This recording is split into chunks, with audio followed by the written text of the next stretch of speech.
Le grésillement de la chair brûlée résonne encore dans les couloirs de la prison de Fresnes, lorsque des soldats allemands pressent des fers rouges contre la peau de résistantes françaises, gravant des codes secrets qui décideront de leur destin de manière inimaginable.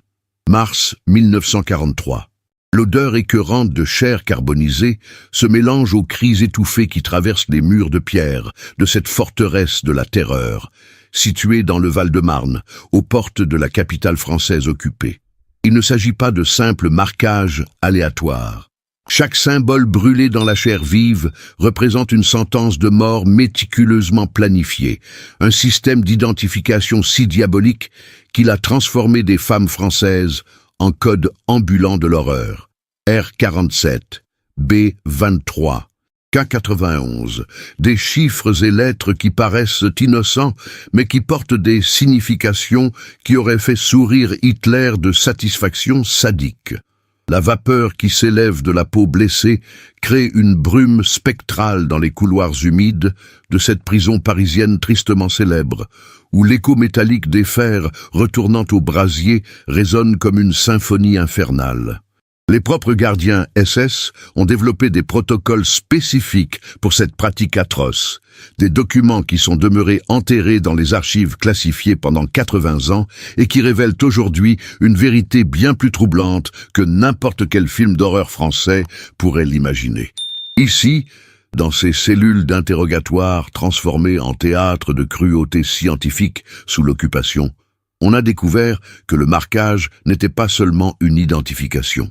C'était la première étape d'un processus systématique qui déterminerait si une prisonnière française serait exécutée immédiatement, envoyée pour des expériences médicales nazies ou soumise à quelque chose d'encore pire, quelque chose que les propres documents allemands décrivent avec des euphémismes qui masquent des horreurs innommables.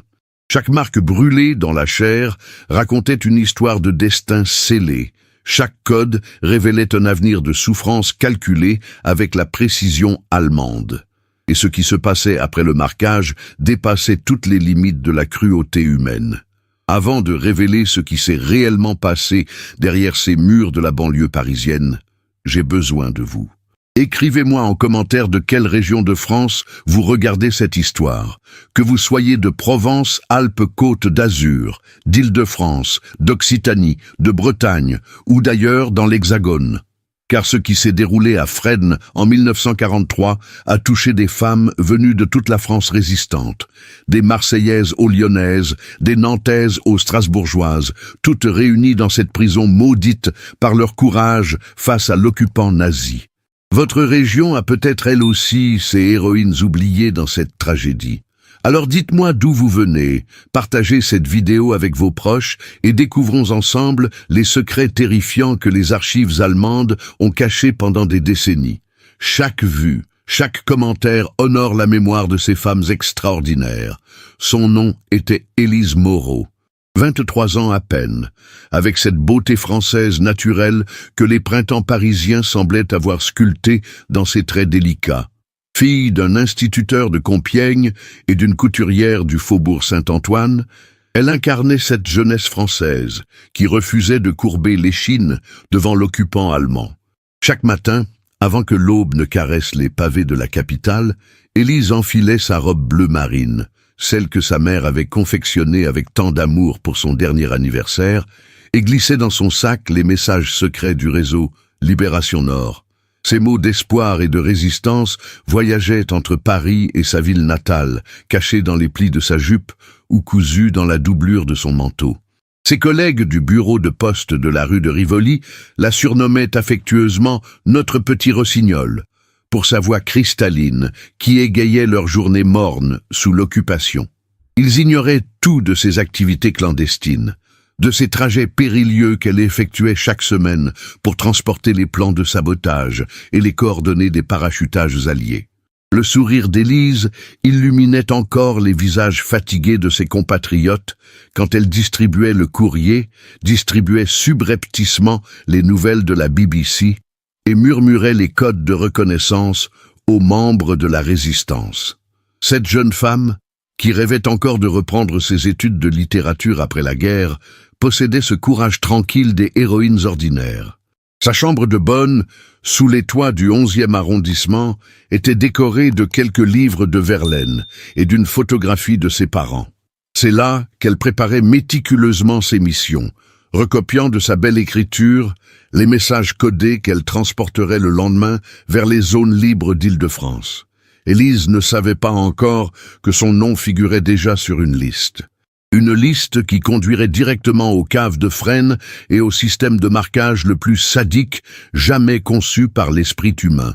Le 15 mars 1943, à 6h47 du matin précisément, les bottes cloutées résonnent dans l'escalier étroit de l'immeuble d'Élise. 3 coups secs contre sa porte. Pas de cris, pas de violence apparente, juste cette politesse glacée qui caractérise la Gestapo française quand elle vient cueillir ses proies. Mademoiselle Moreau, veuillez nous suivre pour une simple vérification d'identité. Dans le fourgon cellulaire qui l'emmène vers Fresnes, Élise remarque d'abord l'odeur, une puanteur âcre et métallique qui imprègne les vêtements des gardiens SS, comme s'ils sortaient d'une forge. L'un d'eux porte des gants de cuir épais, tachés d'une substance brunâtre qu'elle préfère ne pas identifier. À son arrivée dans la cour de la prison, un détail la frappe immédiatement. Les cris. Pas les hurlements de terreur auxquels on pourrait s'attendre, mais quelque chose de bien plus troublant. Des gémissements sourds, rythmés, qui s'échappent des sous-sols. Un son animal, primitif, qui fait dresser les cheveux sur la nuque. Le bureau d'admission révèle les premiers indices du cauchemar qui l'attend. Sur le mur, une étrange affiche en allemand présente des silhouettes humaines marquées de codes alphanumériques. R47, B23, K91. Des classifications mystérieuses, accompagnées de pictogrammes que même l'imagination la plus tordue peine à déchiffrer. L'officier SS qui l'interroge examine longuement son dossier, s'attardant sur certaines annotations manuscrites en marge. Son regard s'illumine d'une lueur particulière quand il découvre sa filiation avec le réseau Libération Nord. Il griffonne quelque chose sur une fiche cartonnée, puis la glisse dans un classeur marqué d'une croix gammée rouge. « Catégorie spéciale » murmure-t-il à son adjoint dans un français approximatif. Les couloirs qui mènent à sa cellule provisoire sont ponctués d'étranges alcôves d'où s'échappent des volutes de fumée noirâtre. L'air devient de plus en plus irrespirable, chargé d'effluves de charbon de bois et d'autres choses, quelque chose d'organique qui colle aux narines et refuse de partir. Élise ne comprend pas encore pourquoi certaines détenues portent des bandages épais autour du bras droit. Pourquoi elles évitent soigneusement de croiser son regard. Pourquoi elles chuchotent des prières en serrant leurs avant-bras contre leur corps, comme pour protéger une blessure encore vive. Ce qu'elle ignore, c'est que son nom vient d'être ajouté à une liste très particulière. Une liste qui transformera sa chair en parchemin pour l'écriture la plus diabolique jamais conçue par l'esprit humain. Le 22 mars 1943, une semaine après son arrestation, Élise découvre la véritable nature du système qui régit la prison de Fresnes. À 14h30 précise, l'heure est consignée dans les registres SS retrouvés en 1947. 4 gardiens pénètrent dans sa cellule. Ils ne portent pas leurs uniformes habituels, mais des tabliers de cuir épais comme ceux des bouchers de l'ancien temps. Numéro 23847, suivez-nous, annonce l'Unterscharführer Heinz Krüger dans un français guttural. Son visage scarifié porte les traces d'anciens combats, mais ses yeux révèlent quelque chose de bien plus inquiétant qu'une simple brutalité militaire, une curiosité scientifique perverse. Le sous-sol de Fresnes a été transformé en laboratoire d'identification humaine. Des brasiers rougeoyants illuminent cette cave voûtée où s'alignent des instruments que même les bourreaux médiévaux n'auraient pu concevoir. 23 fers différents chauffent dans les flammes, chacun gravé d'un code alphanumérique spécifique. R47, B23, K91, S15. Chaque combinaison correspond à un destin méticuleusement planifié dans les archives de la mort nazie. L'odeur de métal surchauffé se mélange à celle, plus écœurante, de chair brûlée qui imprègne les murs de pierre depuis des mois. Sur une table d'opération de fortune, les sangles de cuir encore humides de sueur et de sang témoignent des procédures précédentes. Un registre manuscrit, tenu avec la minutie allemande légendaire, recense chaque marquage effectué depuis janvier 1943. 347 femmes françaises ont déjà été cataloguées selon cette méthode révolutionnaire. Le docteur Klaus Brenner, médecin militaire SS, détaché spécialement à Fresnes pour superviser le Project Kennzeichnung, projet marquage, explique la procédure à ses assistants avec l'enthousiasme d'un professeur d'université. Cet homme de 52 ans, diplômé de l'université de Heidelberg, a développé un système de classification qui révolutionne l'identification des prisonniers politiques. Chaque marque indique non seulement l'origine de la détenue et son niveau de dangerosité, mais aussi son affectation finale, détaille-t-il dans son rapport du 18 mars 1943, découvert dans ses effets personnels après la guerre. R47 désigne une résistante de catégorie 47, destinée aux expérimentations médicales avant exécution. B23 identifie une bolchevique de niveau 23, promise au camp de travail forcé en Allemagne. K91 marque une communiste de rang 91 vouée à la liquidation immédiate. La température des fers varie selon le type de marquage à effectuer. Pour les codes définitifs comme R47, le métal atteint 850 degrés Celsius, assurant une cicatrisation profonde et indélébile.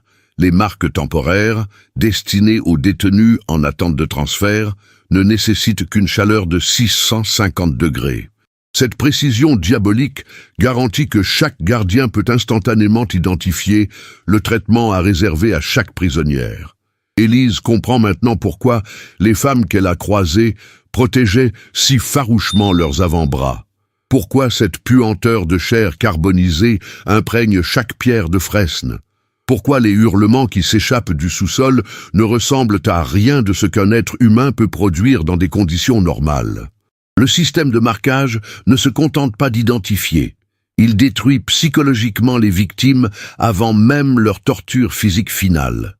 Chaque femme marquée devient un numéro ambulant, une propriété cataloguée de la machine de guerre nazie. Sa chair porte désormais l'empreinte indélébile de son bourreau, transformant son propre corps en rappel perpétuel de son impuissance. Les documents de Brenner révèlent l'étendue de cette perversion. L'effet psychologique du marquage dépasse nos espérances les plus optimistes. Les sujets marqués développent une soumission immédiate, facilitant grandement les interrogatoires ultérieurs. Le système pourrait être étendu à tous les camps du Reich. Quand les gardiens immobilisent Élise sur la table d'opération, elle aperçoit le fer destiné à marquer sa chair. R47, résistante, catégorie 47. Destinée aux expérimentations médicales avant exécution finale. La dernière chose qu'elle voit avant de sombrer dans l'inconscience, c'est le sourire satisfait du docteur Brenner qui saisit le fer rougeoyant. Cette histoire vous révèle l'une des facettes les plus sombres de l'occupation allemande en France.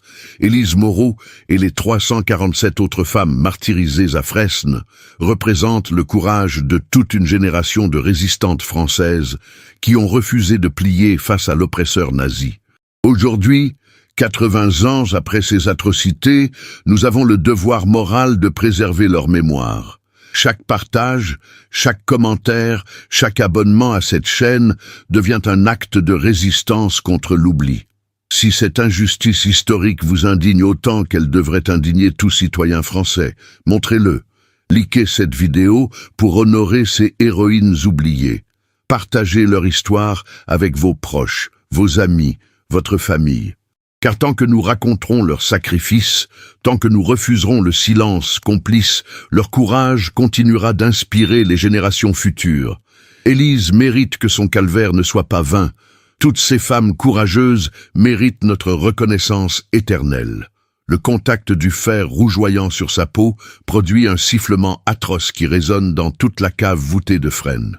850 degrés Celsius de métal incandescent s'enfonce dans la chair tendre de l'avant-bras d'Élise, traçant méthodiquement le R, puis le tiret, puis le 4 et enfin le 7.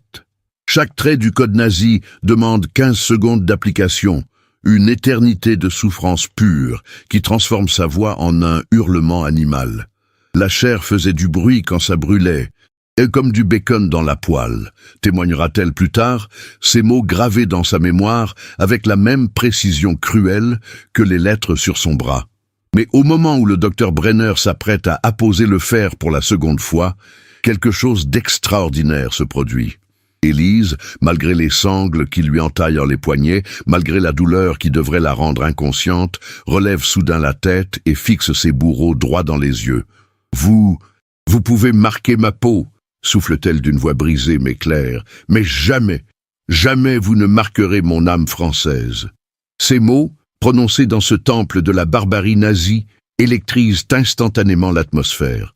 L'Unterscharführer Krüger recule d'un pas, déstabilisé par ce regard qui refuse de se soumettre. Même le docteur Brenner suspend son geste, surpris par cette résistance inattendue. Car Élise vient de comprendre quelque chose que ces tortionnaires ignorent. Ce système de marquage révèle leur peur profonde de l'esprit français. S'ils doivent graver des codes dans la chair, c'est précisément parce qu'ils savent que l'âme des résistantes leur échappe totalement. « Continuez !» ordonne Brenner, mais sa voix tremble légèrement. « Marquez cela jusqu'au bout. » Le second passage du fer arrache à Élise un cri qui traverse les murs épais de Fresnes et parvient jusqu'aux cellules des autres détenus. Mais ce cri n'est plus seulement de douleur, c'est un appel de ralliement, un signal de résistance qui se propage de cellule en cellule comme une traînée de poudre. Dans sa cellule du premier étage, Marie-Claire Dubois, résistante bretonne marquée B23 3 jours plus tôt, frappe 3 coups contre le mur, le signal convenu du réseau carcéral clandestin. Aussitôt, 23 femmes reprennent le rythme en frappant contre leurs portes, transformant la prison en tambour géant de la révolte. Cette solidarité spontanée fait naître quelque chose d'imprévu dans l'esprit d'Élise. Alors que Brenner termine le marquage, gravant définitivement R47 dans sa chair à vif, elle trouve la force de murmurer une phrase qui bouleversera à jamais l'histoire secrète de Fresnes. « Mes sœurs, nous ne sommes plus des numéros. Nous sommes devenus les pages vivantes de l'histoire française. » Car Élise vient de transformer la logique nazie.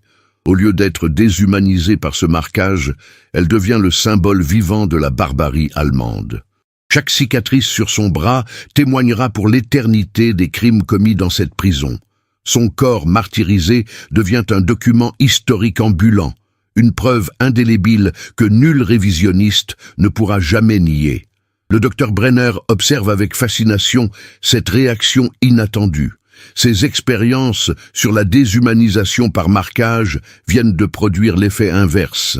Au lieu de briser Élise, elles l'ont transformée en monument vivant de la résistance.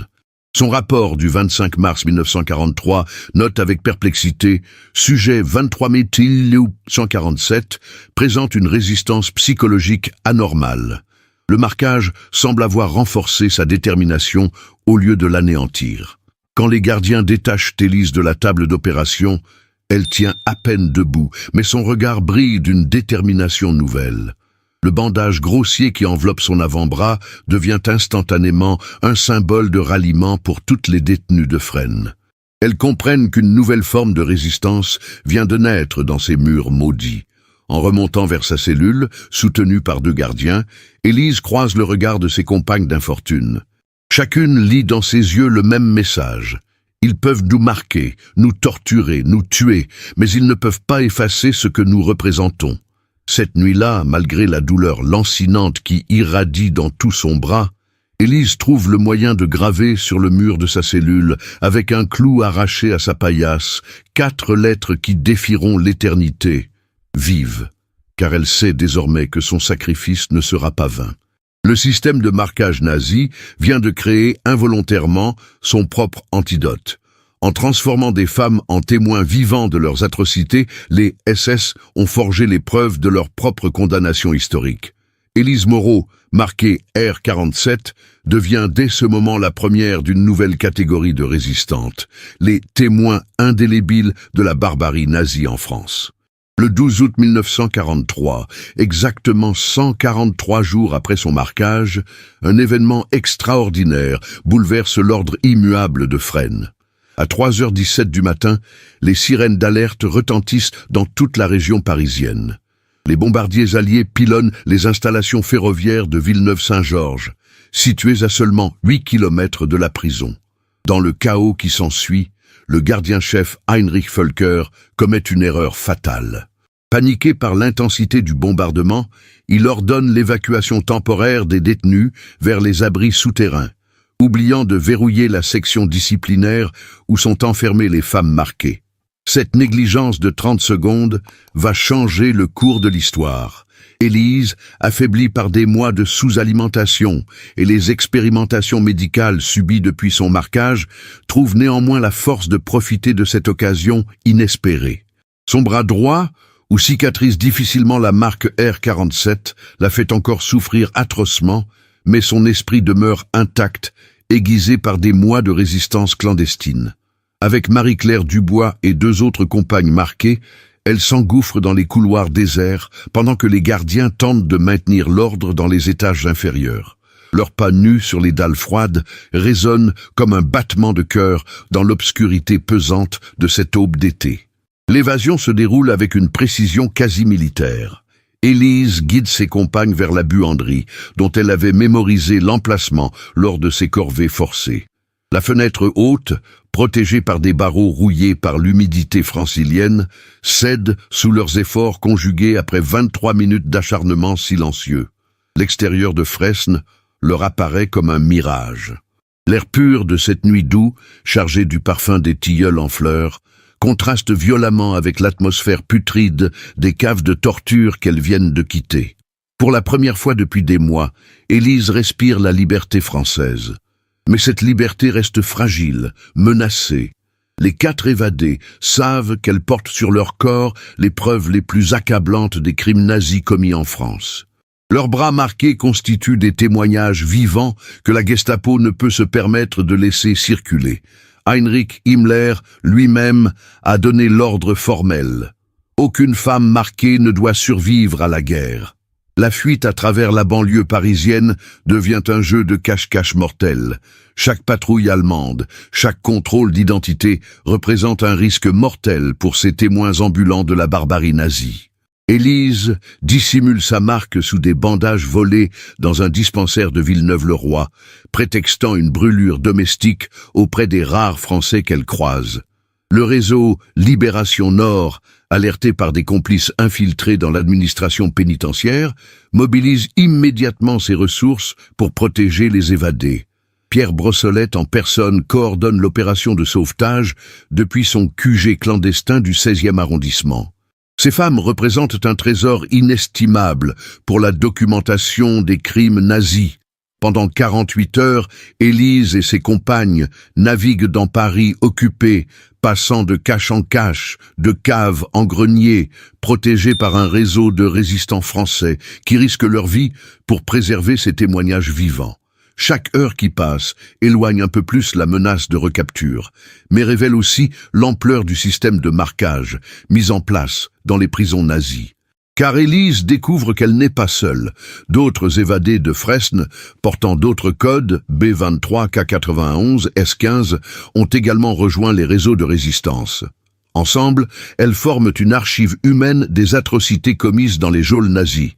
Leurs cicatrices deviennent les pages d'un livre d'histoire écrit dans la chair.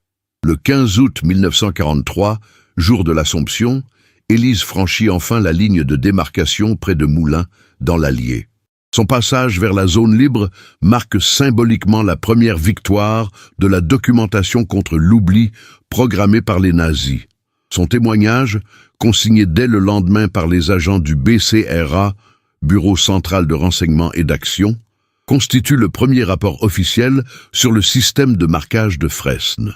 Mais même en sécurité relative, Élise comprend que sa véritable mission ne fait que commencer. Porter sur son corps les preuves indélébiles des crimes nazis l'engage dans une responsabilité historique qui dépassera la guerre elle-même. Elle devient, malgré elle, la gardienne d'une mémoire que ses bourreaux espéraient effacer.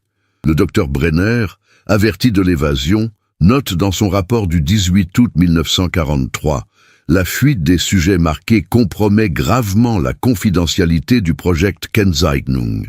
Recommande l'arrêt immédiat des marquages jusqu'à nouvel ordre. » L'évasion d'Élise vient de porter un coup fatal au système de torture scientifique mis en place à Fresnes. Mais l'histoire n'a pas encore révélé tous ses secrets, car ce que découvriront les Alliés en libérant Fresnes en août 1944 dépassera l'imagination la plus sombre sur l'ampleur réelle de ce système de marquage. Le 25 août 1944, quand les chars de la 2e division blindée du général Leclerc libèrent enfin Fresnes, les découvertes dépassent l'entendement. Le capitaine André Malraux, chargé de l'inspection des lieux, découvre dans les sous-sols de la prison un véritable musée de l'horreur nazie. Son rapport, classé secret défense pendant 37 ans, révèle l'ampleur réelle du Project Kennzeichnung. Dans le bureau du docteur Klaus Brenner, abandonné dans la précipitation de la retraite allemande, les enquêteurs exhument 2847 fiches individuelles, détaillant chaque marquage effectué entre janvier 1943 et juin 1944. Ces documents, rédigés avec la minutie teutonne légendaire, constituent la preuve irréfutable d'un système de torture scientifique sans précédent dans l'histoire européenne. L'historien Marc Bloch, survivant de la Résistance, consacre dès 1946 ses recherches à documenter ce système. Ses investigations révèlent que Fresnes n'était qu'un laboratoire pilote. Le marquage au fer rouge a été étendu à 14 autres prisons françaises, de Montluc à Lyon jusqu'à la citadelle de Besançon. Au total, 12 456 résistantes françaises ont été marquées selon cette méthode, transformant la France occupée en terrain d'expérimentation pour les théories raciales nazies. Les archives du ministère allemand de l'Intérieur, découvertes par les Alliés dans les ruines de Berlin en mai 1945, révèlent que Heinrich Himmler projetait d'étendre le système à l'ensemble de l'Europe occupée. Un mémorandum daté du 15 octobre 1943 détaille l'installation d'ateliers de marquage dans les camps de concentration d'Auschwitz, de Dachau et de Bergen-Belsen. Le témoignage d'Élise Moreau, recueilli intégralement en septembre 1944 par le juge d'instruction Pierre Hébrard, devient pièce maîtresse du procès de Nuremberg. Ces 127 pages manuscrites, conservées aux Archives nationales françaises sous la cote ANAG 2441, constituent le document fondateur de la jurisprudence internationale sur les crimes contre l'humanité. En 1947, la commission d'enquête parlementaire présidée par le député socialiste Daniel Mayer établit que le système de marquage avait 3 objectifs stratégiques: identifier instantanément le traitement à réserver aux prisonnières, briser psychologiquement la résistance par la déshumanisation et constituer une base de données humaines pour les expérimentations médicales nazies.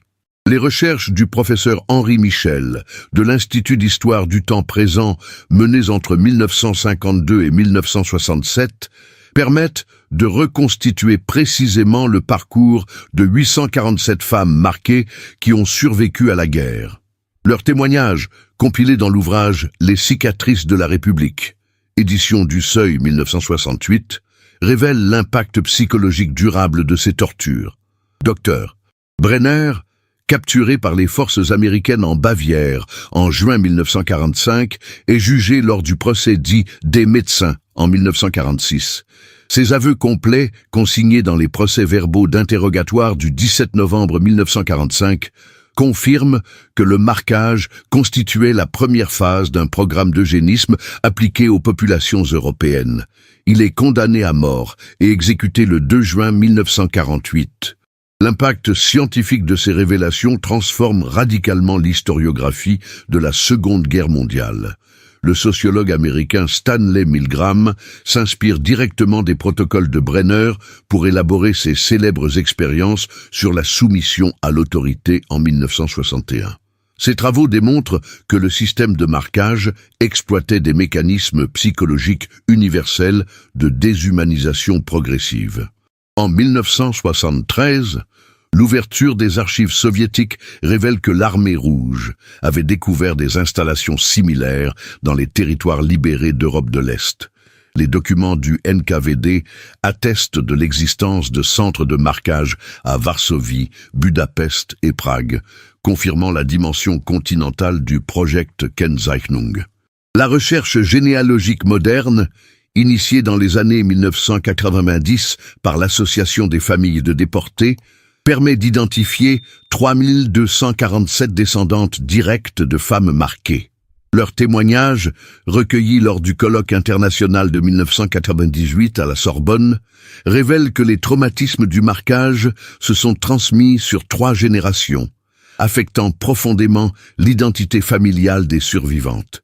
L'analyse médico-légale des cicatrices, menée en 2003 par l'équipe du professeur Jean-Claude Ameisen de l'Université Paris Diderot, confirme la sophistication technique du système nazi.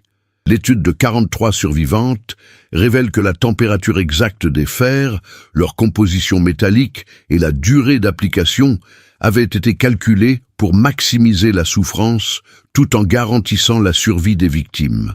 Le Centre de documentation juive contemporaine conserve aujourd'hui 847 témoignages vidéo de survivantes du marquage, constituant la plus importante archive orale européenne sur ce crime spécifique.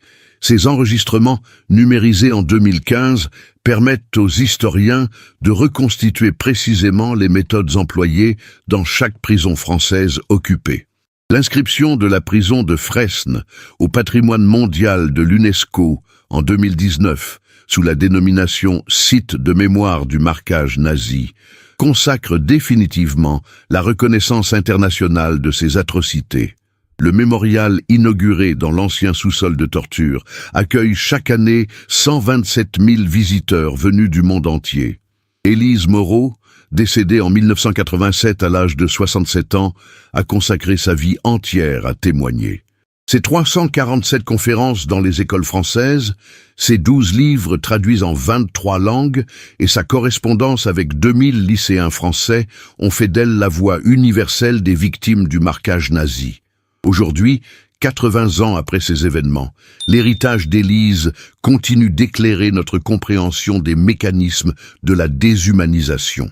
Chaque cicatrice gravée dans la chair des résistantes françaises témoigne pour l'éternité de leur courage face à la barbarie organisée.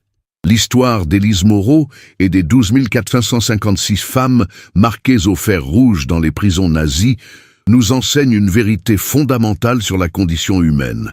La barbarie ne naît jamais d'un seul homme, mais d'un système qui transforme progressivement des individus ordinaires en bourreaux méthodiques. Le docteur Brenner n'était pas un monstre né. C'était un médecin diplômé, père de famille, amateur de musique classique.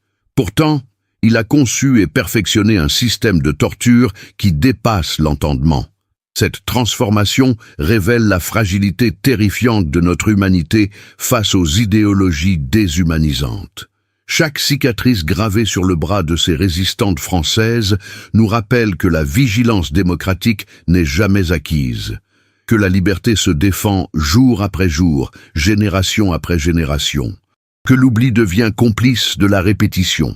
Aujourd'hui, quand nous voyons ressurgir dans le monde des discours de haine, des classifications d'êtres humains en catégories, des tentatives de déshumanisation de l'autre, nous devons nous souvenir d'Élise.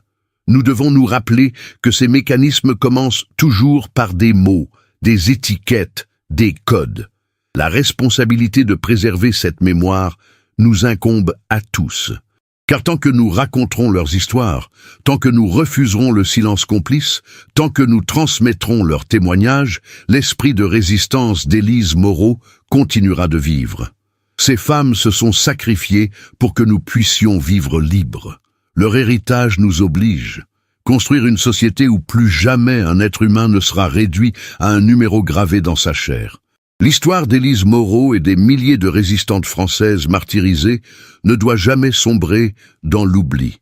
Chaque like, chaque partage, chaque commentaire devient aujourd'hui un acte de résistance contre l'effacement de leur mémoire. Si cette histoire vous a touché, si l'injustice subie par ces héroïnes françaises vous révolte autant qu'elle le devrait, alors agissez. Abonnez-vous à cette chaîne pour découvrir d'autres secrets enfouis de notre histoire nationale. Partagez cette vidéo avec vos amis, votre famille, vos collègues, car chaque partage honore le sacrifice d'Élise. Écrivez-moi en commentaire le nom de votre région et dites-moi si vous connaissiez cette tragédie. Vos témoignages perpétuent la chaîne de transmission qui relie notre génération à ces femmes exceptionnelles. Car tant que nous parlerons d'elles, tant que nous refuserons le silence complice, tant que nous transmettrons leurs histoires, l'esprit de la résistance française continuera de vivre. Chaque vue de cette vidéo devient un hommage, chaque commentaire une prière laïque, chaque partage une victoire contre l'oubli. Élise Moreau et ses sœurs d'armes comptent sur nous. Ne les décevons pas.